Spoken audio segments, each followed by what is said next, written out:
You probably have a list somewhere. Maybe it's in your notes app. Maybe it's just in your head. All the things you're gonna fix when Ramadan comes. Pray Fajr on time, read more Quran, finally feel connected again. And every year, the list gets longer. Not because you don't care, but because by the time Ramadan arrives, you're already too tired to carry it. So before we talk about what to do this Ramadan, we need to ask a different question. Why do we keep entering the most sacred month of the year? It's already exhausted. Let me tell you a story you already know. Because it happens every single year. The day after Ramadan ends, you feel it. I didn't do what I wanted. I wasted it. Again. So you promise yourself next year will be different. The months pass. Life gets loud. You forget. Then suddenly, it's 1 month before Ramadan and panic sets in. It's coming so fast. I'm not ready. Ramadan arrives. Day 1, you're on fire.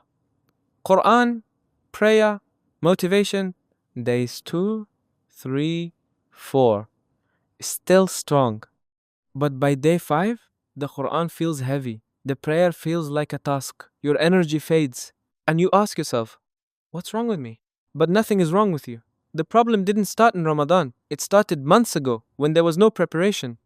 Think about a merchant, a clothing merchant. He has 2 peak seasons every year.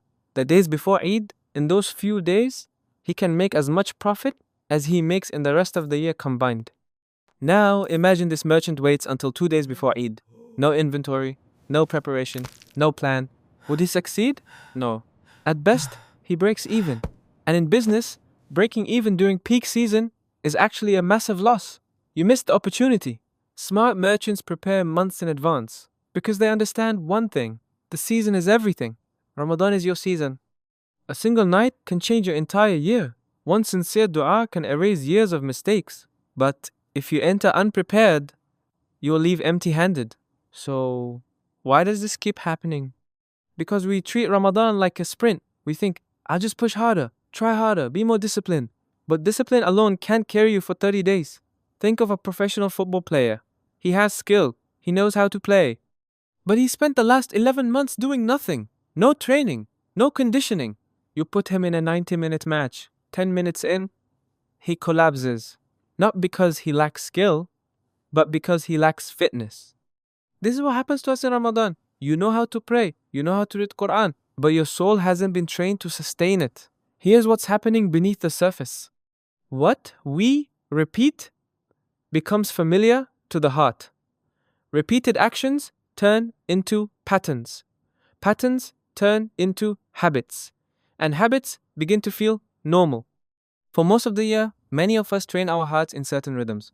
Wake up, scroll the phone, miss Fajr, feel guilty, move on. Open the Quran occasionally, feel distant, close it again. These rhythms settle in. Not because you're weak, but because consistency shapes the heart. Then, Ramadan arrives, and we expect the heart to change overnight, to love what it hasn't been practicing, to stay present in worship it hasn't been trained for. But hearts don't transform instantly. They soften through repetition, and only by the permission of Allah. So, let me ask you something, and be honest with yourself. Are you tired because Ramadan is too demanding? Or are you tired because you spent the whole year running on empty, and now you're asking your soul to sprint? This isn't blame, it's clarity. Because if you enter Ramadan already depleted, emotionally drained, mentally scattered, spiritually distant, you're not preparing to worship, but you're preparing to survive. And survival mode is not where transformation happens. Here's the shift you need to make. Preparing for Ramadan is not about becoming stronger. It's about becoming lighter.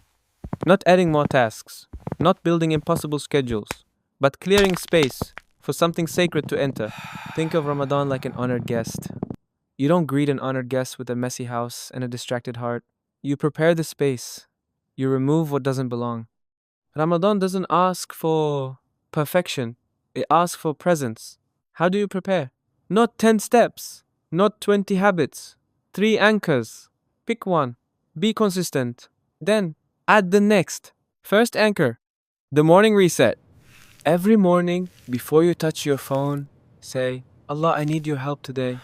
I cannot do this without you. Guide me, protect me.